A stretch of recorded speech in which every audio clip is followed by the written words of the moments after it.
A man in Alberta wakes up one morning to find a bear on his roof. So, he looks in the yellow pages, and sure enough, there's an ad for Alberta bear removers. He calls the number and the man says he'll be over in 30 minutes.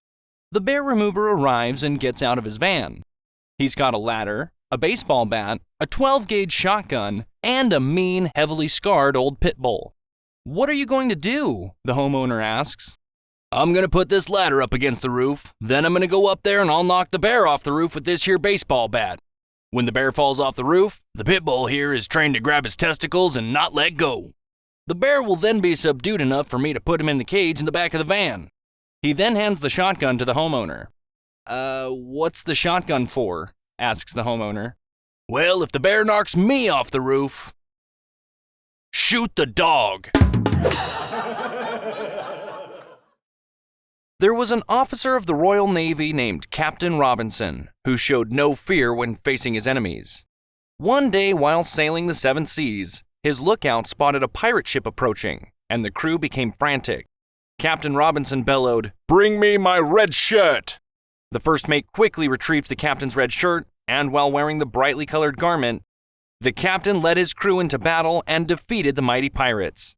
That evening, all the men sat around on deck recounting the triumph of earlier. One of them asked the captain, "Sir, why did you call for your red shirt before battle?" The captain replied, "If I were to be wounded in the attack, the shirt would not show my blood. Thus you men would continue to fight unafraid." All the men sat and marveled at the courage of such a manly man's man. As dawn came the next morning, the lookout spotted not one, not two, but 10 pirate ships approaching. The crew stared in worshipful silence at the captain and waited for his usual orders. Captain Bravado gazed with steely eyes upon the vast armada arrayed against his ship and, without fear, turned and calmly shouted, "Bring me my brown pants!" A young woman brings home her fiance to meet her parents. After dinner, her mother tells her father to find out about the young man. The father invites the fiancé to his study for a drink. "So, what are your plans?" the father asks the young man. "I'm a scholar," he replies. "A scholar?" says the father. "Admirable. But what will you do to provide a nice house for my daughter to live in, as she's accustomed to?" "I will study," the young man replies, "and God will provide for us." "And how will you buy her a beautiful engagement ring such as she deserves?" asks the father. "I will concentrate on my studies," the young man replies. "God will provide for us." "And the children?" asks the father. "How will you support the children?" "Don't worry, sir. God will provide," replies the fiancé. The conversation proceeds like this, and each time the father questions, the young idealist insists that God will provide. Later that evening, the mother asks, "How did it go, honey?" The father replied, "He has no job and no plans. And apparently he thinks I'm God." A 90-year-old man goes for a physical, and all his tests come back normal. The doctor says, "Fred, everything looks great. How are you doing mentally and emotionally? Are you at peace with God?" Fred replies, "God and I are close. He knows I have poor eyesight, so when I get up in the middle of the night to use the bathroom, poof, the light goes on. When I'm done, poof, the light goes off."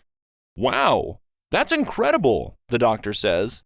A little later in the day, the doctor calls Fred's wife. "Betty," he says, "Fred is doing fine, but I had to call you because I'm in awe of his relationship with God. Is it true that he gets up during the night and the light in the bathroom goes on? And when he's done, the light goes off?" "Oh, heck!" exclaims Betty. "He's peeing in the refrigerator again!"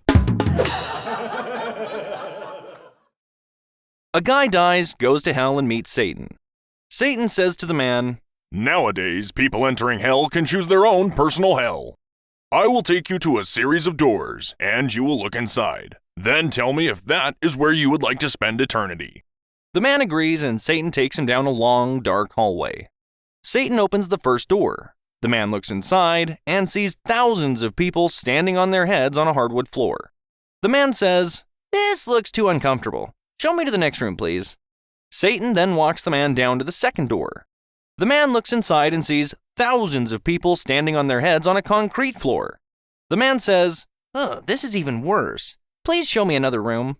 Satan nods and takes him to the third door, and the man looks inside. He sees thousands of people standing knee-deep in human waste, all drinking coffee. The man says, "This is the place for me."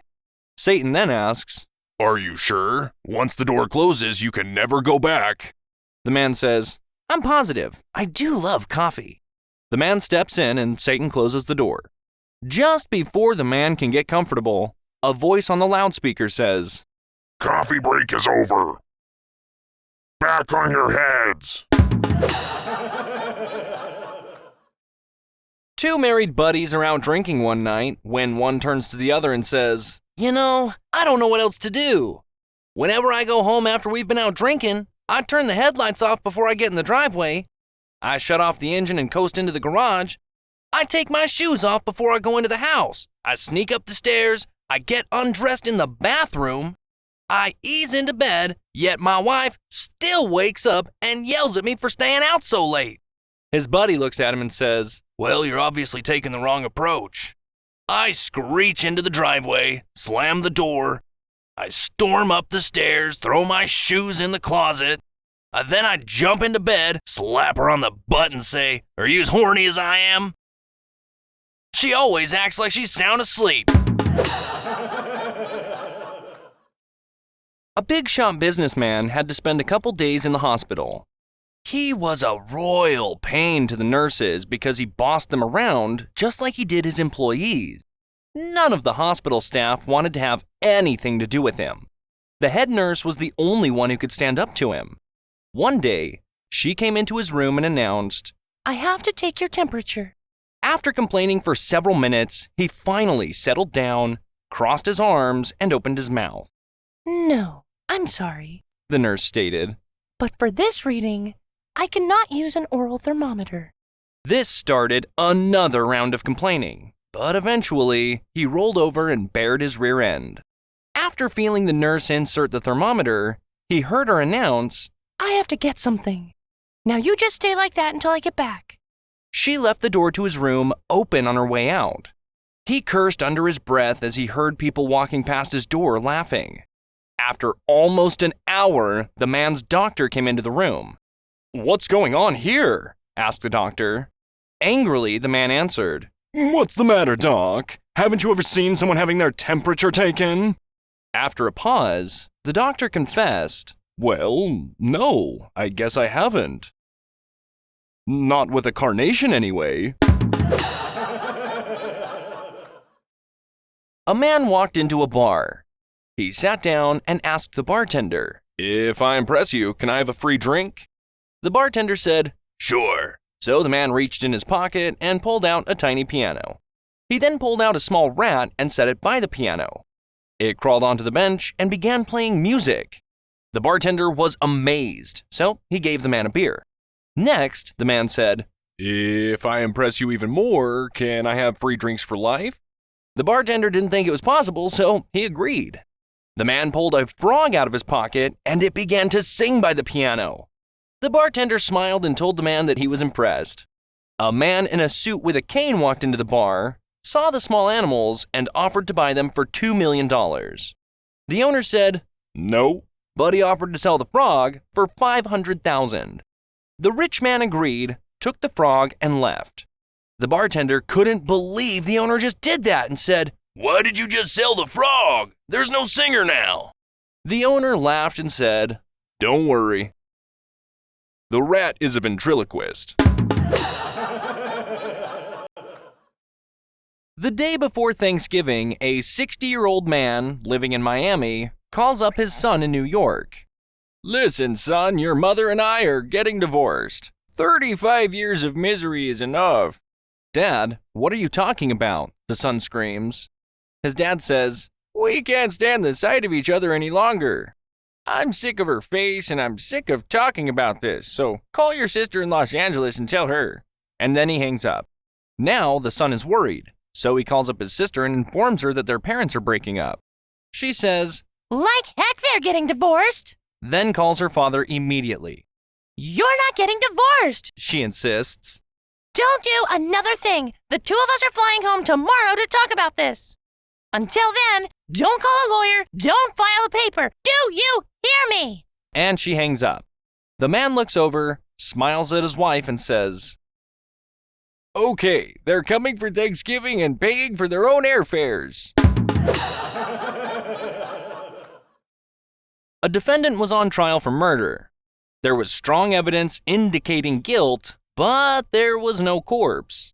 In the defense's closing statement, his lawyer, knowing that his client would probably be convicted, resorted to a trick.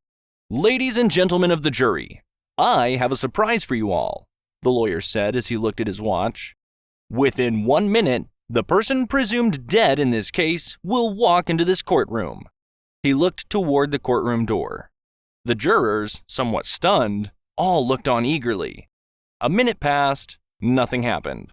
Finally, the lawyer said, "Actually, I made up the previous statement. But you all looked on with anticipation. I therefore put to you that you have a reasonable doubt in this case as to whether anyone was killed. And I insist that you return a verdict of not guilty." The jury, clearly confused, retired to deliberate. A few minutes later, the jury returned and pronounced a verdict of guilty. "But how?" inquired the defense lawyer. "You must have had some doubt. I saw you all stare at the door." The foreman of the jury replied, "Oh, we did look. But your client didn't."